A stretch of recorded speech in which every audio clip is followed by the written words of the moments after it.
j'entends pas sa chanson. Prenez-le donc pour une base de discussion.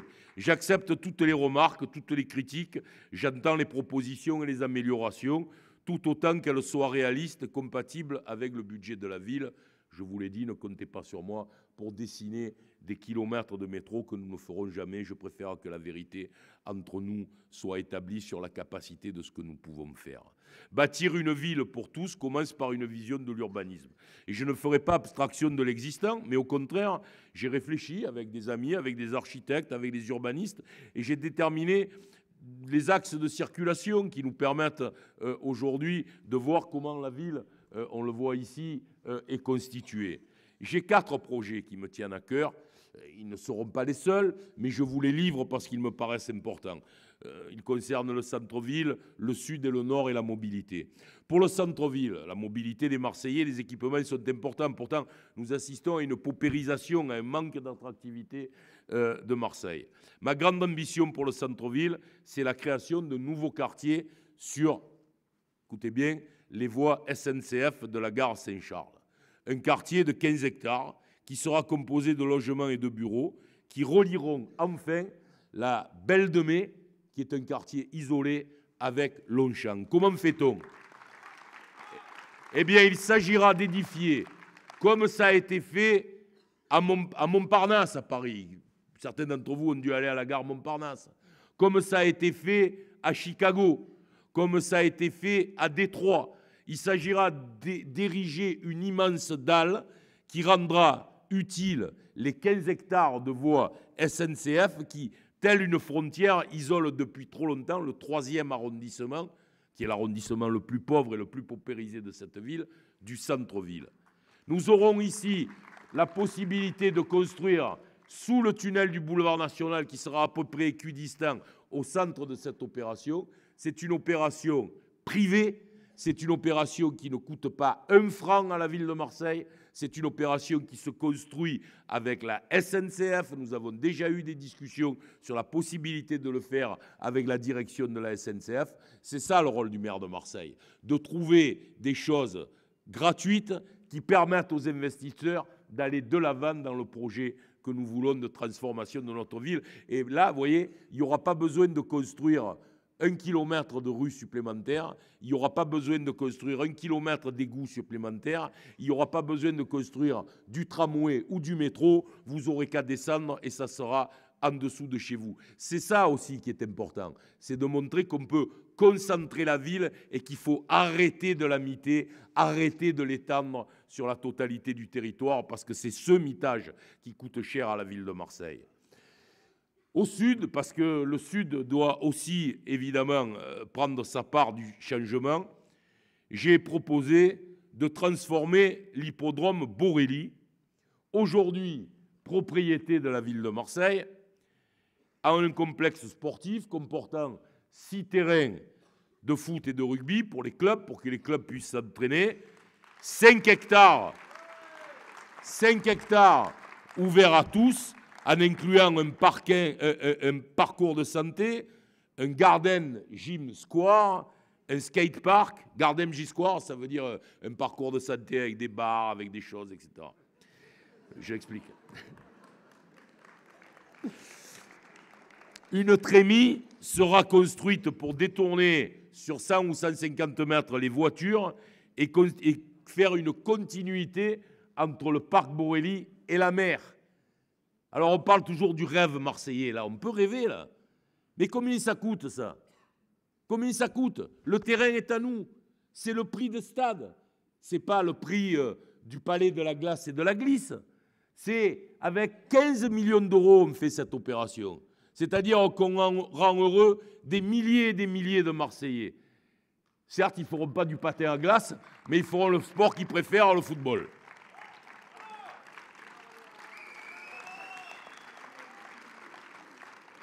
Et comme je veux qu'on circule aussi correctement dans ce quartier, à la Pointe-Rouge, je créerai la voie le long du parc Pastré, parce que ça commence à bien me faire, cette histoire, où on ne peut plus circuler pour aller vers Callelong.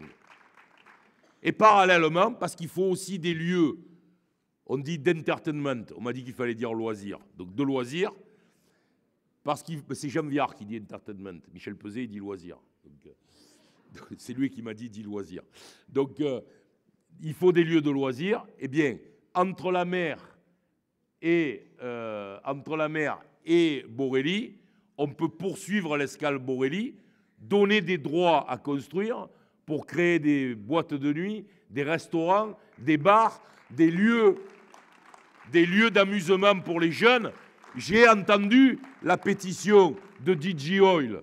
J'ai entendu ce que disaient ceux qui ont signé cette pétition avec Lionel Scorsini contre l'opération Guetta. Je les ai entendus, pas seulement contre l'opération Guetta, c'est-à-dire leur volonté aussi d'avoir une nuit marseillaise. Oui, ça fait partie de la ville. On doit avoir une nuit marseillaise, mais on doit aussi être capable de respecter le sommeil et la tranquillité de ceux qui vivent dans les petites rues, à la rue Sainte, dans les rues où ce n'est pas fait pour ça. Donc il faut trouver des lieux où on peut multiplier les éléments. Et là, je crois que nous en avons un et nous pourrons gagner de l'argent. Le troisième projet, c'est au nord de développer le tourisme et les congrès. Et je crois qu'il faut faciliter la construction sur fonds privés au centre de l'échangeur de Cap-Pinède, qui est un endroit totalement décisif aujourd'hui, d'un grand palais de la mer, un complexe composé de logements, d'un parking très important en silo, d'un grand palais multifonctionnel comportant un palais des congrès, une aréna, un zénith, la cité de la mer, un aquarium que nous attendons à Marseille et un centre d'interprétation de la Méditerranée. Je poursuivrai le tramway, d'une part, comme le prévoit le PDU, donc je ne vais pas faire des grands moulinets de bras, vers le lycée Nord, et l'autre, grâce aux travaux entrepris rue de Rome, parce qu'il faut comprendre pourquoi il y a les travaux rue de Rome, vers la Capelette, pour permettre enfin la connexion des grands ensembles résidentiels au reste de la ville. En 2016, au moment où nous achèverons la L2, je pense qu'il faut relier le nord-ouest de la ville au sud-est par la mise en place d'un BHNS sur la L2. Enfin, le quatrième élément pour éviter l'entrée dans Marseille chaque jour de 160 000 voitures venant du nord et de l'est, la question du parking relais est décisive. Il faut arrêter le flux de voitures à l'interconnexion des transports en commun. Tout d'abord, nous devons construire 5 000, je dis 5 000, parce qu'en dessous, ça ne sert à rien. Place de parking en silo à Cap-Pinède, et non pas 500 comme c'est prévu aujourd'hui. Ainsi, 5 000 véhicules pourront quotidiennement s'y garer et leurs conducteurs prendre le métro pour se trouver quelques minutes plus tard sur leur lieu de travail. Ensuite, nous devrons poursuivre le délestage en doublant la capacité des parkings de la Rose, de Bougainville et de la Capelette, grâce toujours aux silos. Puisqu'il y a des terrains, il faut monter sur les terrains. Et je le dis clairement, je ne fabriquerai plus une seule place de parking en centre-ville. Les aspirateurs à voiture, ça suffit. J'ai également comme objectif de renégocier les DSP avec les gestionnaires pour rendre accessibles financièrement aux résidents les parkings du centre-ville. Pour les 1500 camions qui traversent chaque jour notre ville, nous créerons 2 plateformes logistiques, l'une à la Sojaris à Arennes, l'autre à la Capelette, et les livraisons seront en 2020 uniquement assurées par des véhicules électriques et le tram fret. Ces grands projets structurants ne doivent pas évidemment être dans cette affaire-là simplement des déclarations. Il faut, pour pouvoir avoir une livraison par véhicule électrique, il faut avoir les centres de dégroupage. C'est pourquoi je propose de créer ces centres de dégroupage. Donc voilà les 4 projets importants que je propose. Avec les Marseillais, je mènerai un combat de tous les instants pour assurer le droit au logement. Ainsi, pour permettre à tous de vivre à Marseille dans des conditions dignes, je créerai une agence immobilière municipale à vocation sociale. En utilisant le droit de préemption urbain, j'entamerai un grand chantier de réhabilitation des logements anciens. Parallèlement à ces travaux, nous construisons dès 2016 2000 logements sociaux. Le maire il dit qu'il en construit 800, mais la réalité c'est 400 aujourd'hui. C'est pour ça qu'il nous faut un peu de temps pour mobiliser les terrains. La loi SRU sera appliquée par arrondissement, c'est-à-dire que tous les arrondissements devront compter 25% de logements sociaux à l'horizon 2030. Le temps où la municipalité concentrait les logements sociaux dans le nord sans jamais en construire dans le sud de la ville sera définitivement révolu. Et je m'engage également à ne réaliser aucun équipement sportif municipal nouveau tant que nos stades, nos piscines et nos gymnases ne seront pas rénovés et que les plans votés il y a longtemps au conseil municipal n'auront pas été mis en œuvre. Notre ville ne pourra retrouver une attractivité seulement si les Marseillais nous rendons notre ville propre et sûre. Pour faire de Marseille une ville propre, j'ai déjà indiqué ce que je veux faire. Et donc, je ne le redis pas. Pour la sûreté, la police municipale doit venir en complément de la police nationale, en intervenant sur les missions de tranquillité publique et de lutte contre les incivilités. Et la municipalité doit surtout et avant tout agir dans le domaine de la prévention. Ainsi, je créerai un CLSPD par secteur, coordonnant l'action dans le domaine des préventions des associations, des médiateurs, des établissements scolaires, des maires de secteur. On se demande d'ailleurs pourquoi ça n'existe pas aujourd'hui, parce que c'est quand même gratuit d'essayer de coordonner l'action des pouvoirs publics. Un service public municipal de proximité dans le domaine de la justice verra le jour dans les mairies de secteur grâce à la création dans leurs locaux de maisons de la justice ou d'espaces de la justice et du droit, comme c'est le cas à Lyon. Les Marseillais trouveront dans ces maisons des médiateurs, des travailleurs sociaux et un délégué du procureur. Pour donner les moyens à la police municipale de remplir ses missions et de venir en aide à la police nationale, je doublerai les effectifs de la police municipale et je redéploierai les policiers municipaux sur les bases nord, centre et sud, assurant ainsi leur présence sur la totalité du territoire. Enfin, les horaires de la police municipale seront modifiés. Elle travaillera jusqu'à 20 h en semaine et jusqu'à midi le week-end. Et pour remplir cette mission nocturne, elle devra donc être armée après avoir suivi la formation requise. De nouvelles règles devront également voir le jour. Alors j'espère que vous ne me prendrez pas pour le père Fouettard, mais franchement, j'interdirai la vente d'alcool à emporter après 22 h. Et je poursuivrai le programme de vidéoprotection tout en créant la commission de contrôle des libertés présidée par un magistrat. Le maire de Marseille doit être le maire de tous les Marseillais. Il doit assurer la réussite de chacun et l'accès à l'emploi, et c'est là où je veux en venir. Je m'engagerai pleinement aux côtés de la métropole pour relever avec les Marseillais le défi de l'emploi, seul remède aux maux qui nous assaillent.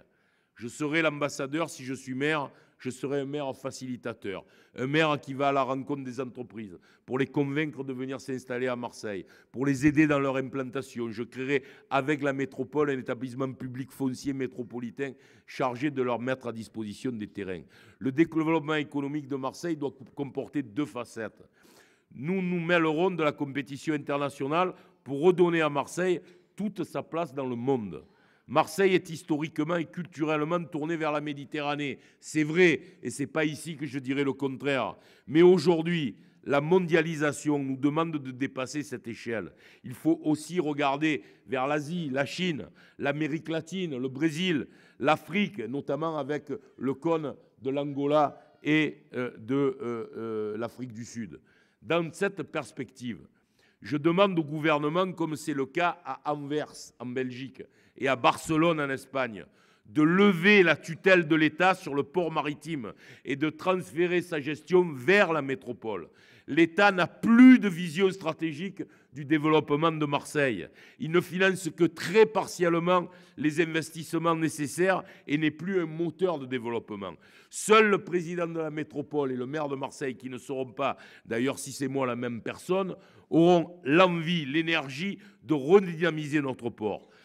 Car mon ambition est de faire de Marseille la première plateforme de logistique portuaire en Méditerranée. Dans cette perspective, j'annonce, et là ça fera certainement un débat dans les primaires, que j'ouvrirai les collines de la Nerte à la containerisation. Car l'accueil d'1 million de containers sur 20 hectares supplémentaires représente un potentiel de 1 000 emplois directs sur les containers et de 7 000 emplois indirects pour Marseille. Alors que Marseille est aujourd'hui à la pointe de la recherche en santé, aucun technopôle dans le domaine n'a réellement vu le jour. Parce que nous devons nous y atteler rapidement. Dans ce technopôle, nous ferons venir les industries médicales qui travailleront en coopération avec nos chercheurs.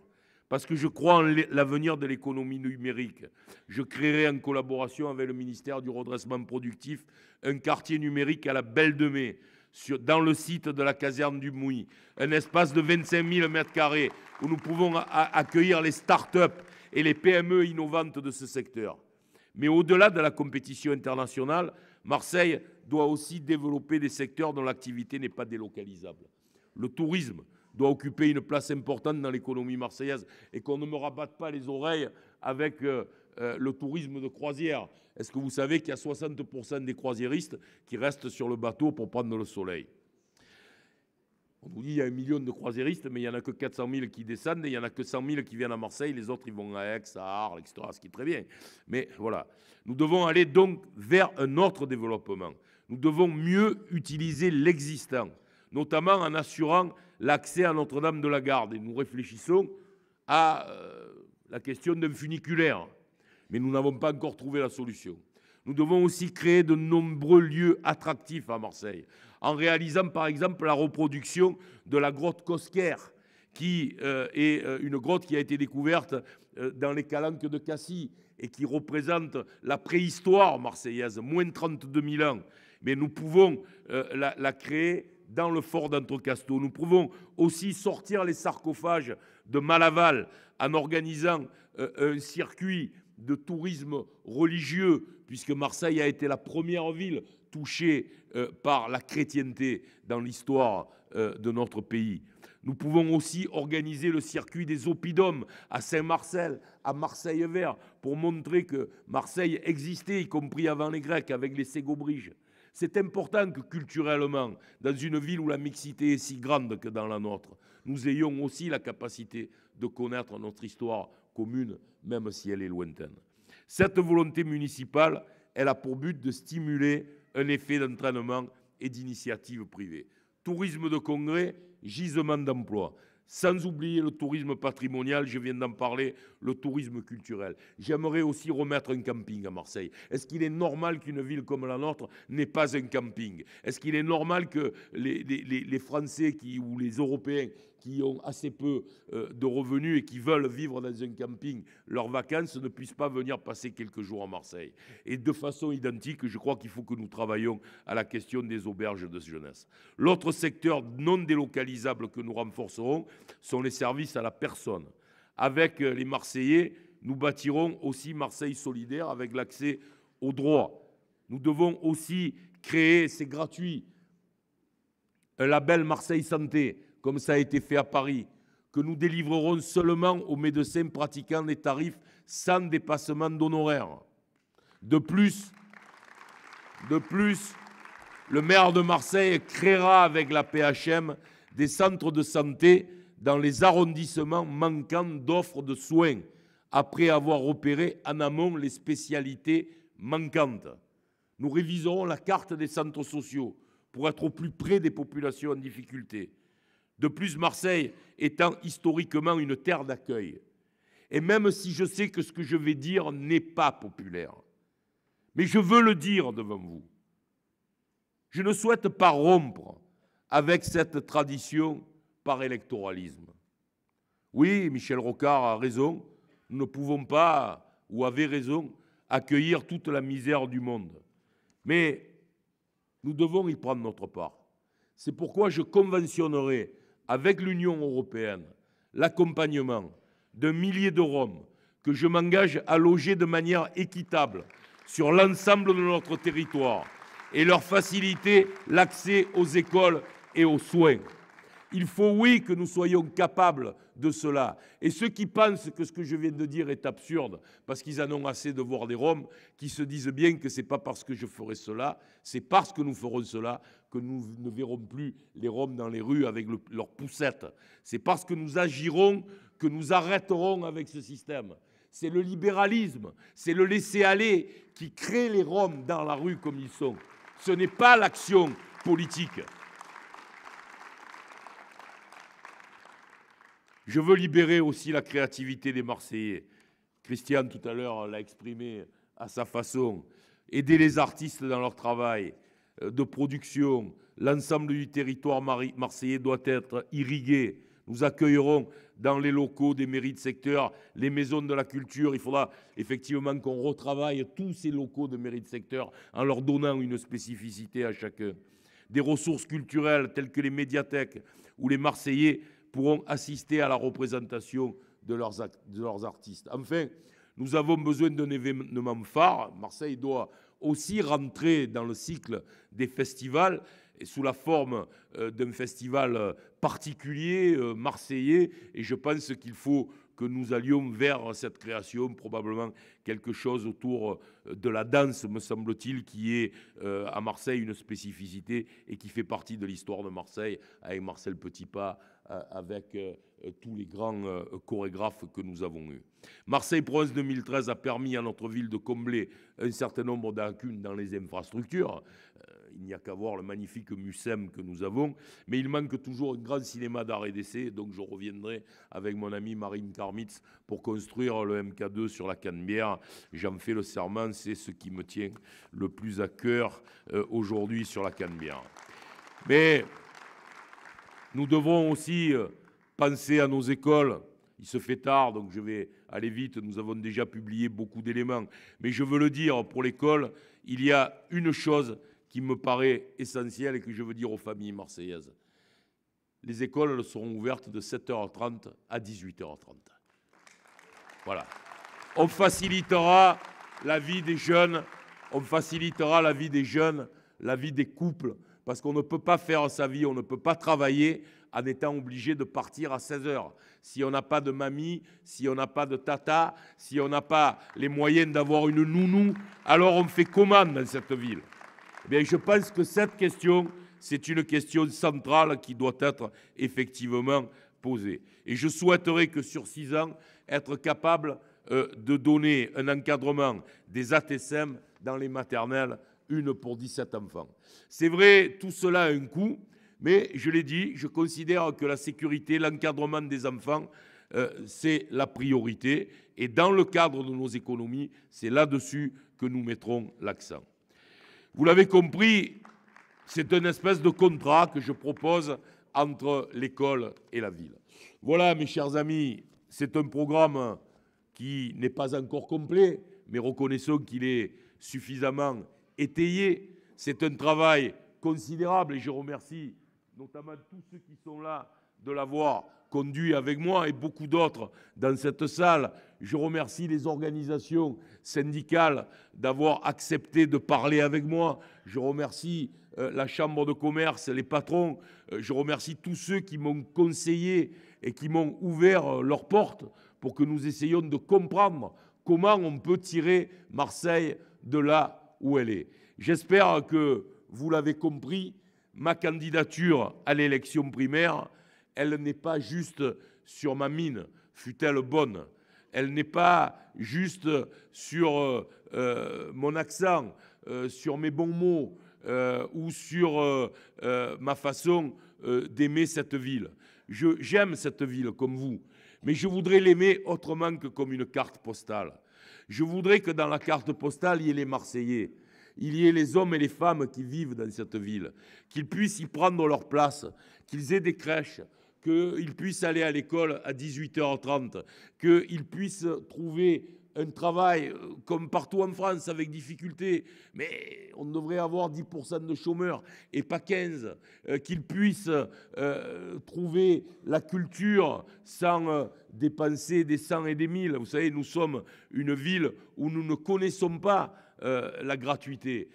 Nos voisins d'Aubagne, d'Istres, d'Aix-en-Provence savent tout ça. Les Marseillais ne connaissent rien de tout ça. Alors, évidemment, je ne dis pas que je vais faire la gratuité parce que dans la situation économique où nous sommes, ça sera difficile. Mais je veux que vous compreniez que ma candidature, et c'est par là que je veux terminer, elle va cheminer, elle va s'avancer. C'est vous qui en êtes les porteurs. Nous sommes 1000 ici ce soir. Pour passer le premier tour des primaires, il faudra 7 ou 8 ou 9 000 voix. Et donc c'est un maillage des uns et des autres, une travail de conviction qui nous permettra de gagner. Je veux présenter un projet. Ma candidature, c'est un projet pour Marseille. Bien sûr, la personnalité des gens compte. Mais au moment où les Marseillais se déplaceront, très probablement le 13 et le 20 octobre, pour aller choisir celui qui, parmi les socialistes, aura cet honneur d'essayer d'être le maire de Marseille et de battre cet immobilisme qui est représenté par Jean-Claude Gaudin, à ce moment-là, je voudrais que les Marseillais pensent au projet, pensent à ce que nous proposons les uns et les autres, pensent à savoir si c'est financé ou si c'est de la démagogie. En fait, essayent, mais c'est assez normal puisque les électeurs des primaires doivent être les électeurs les plus conscients politiquement d'une ville, essayent de savoir quel est l'intérêt de cette élection municipale pour Marseille et pour la gauche. Je vous remercie. Yeah, El Matador. اوكي خويا اروح المارساي اروح المارساي اروح المارساي اروح المارساي اروح المارساي ايوا. Tu veux faire ta vie à Marseille.